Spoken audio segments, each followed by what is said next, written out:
adalah Pena Purba Tanjung, NPM 1901010426. Saya seorang mahasiswa HKBP Domain Desain Pematang Siantar. Oke. Topik pembahasan kita hari ini adalah teknik, asesmen, dan prosedur pengembangan tes. Bicara tentang asesmen, kita sering mengetahui atau mendengar bahwa asesmen merupakan sebuah penilaian.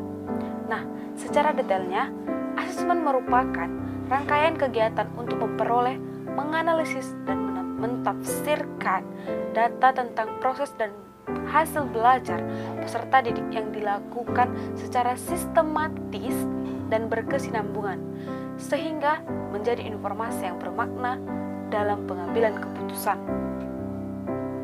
Sekarang kita masuk ke dalam prinsip hasil belajar asesmen.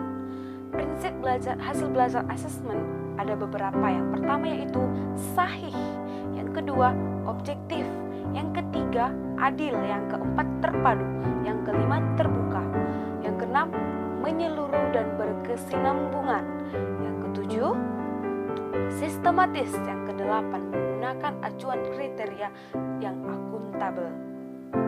Nah, sekarang teknik penilaian. Teknik penilaian adalah metode atau cara penilaian yang digunakan guru untuk mendapatkan informasi.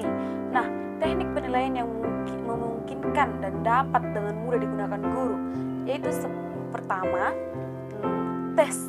Nah, tes ini terbagi atas 3. Yang pertama, tes tertulis, yang kedua tes lisan, yang ketiga tes perbuatan. Nah, yang kedua adalah observasi atau pengamatan. Nah, observasi ini biasanya langsung dilakukan oleh guru kepada murid-muridnya.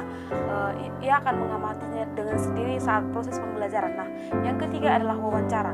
Nah, wawancara guru akan mencoba tanya jawab langsung dengan muridnya, seperti itu. Oke, sekarang masuk kepada prosedur pengembangan tes. Penulis soal perlu menetapkan terlebih dahulu tujuan penilaian dan kompetisi dasar yang hendak diukur. Nah, ini terbagi atas 4. Nah, yang pertama, menentukan tujuan penilaian. Yang kedua, memperhatikan standar kompetensinya. Yang ketiga, menentukan jenis alat ukur. Yang keempat, menyusun kisi-kisi tes dan menulis butir-butir soal beserta pedoman penyekorannya. Nah, sekarang masuk kepada penentuan materi. Nah, pada penentuan materi ini penting dan perlu memperhatikan kriterianya seperti sebagai berikut. Nah, yang pertama adalah urgensi, yaitu materi secara teoritis mutlak harus dilakukan oleh semua peserta didik. Yang kedua adalah kontinuitas. Nah, kontinuitas ini merupakan materi lanjutan yang merupakan pendalaman dari satu atau lebih materi yang sudah dipelajarinya sebelumnya. Yang ketiga adalah relevansi, yaitu materi yang diperlukan untuk mempelajari atau memahami mata pelajaran lainnya. Yang keempat adalah keterpakaian.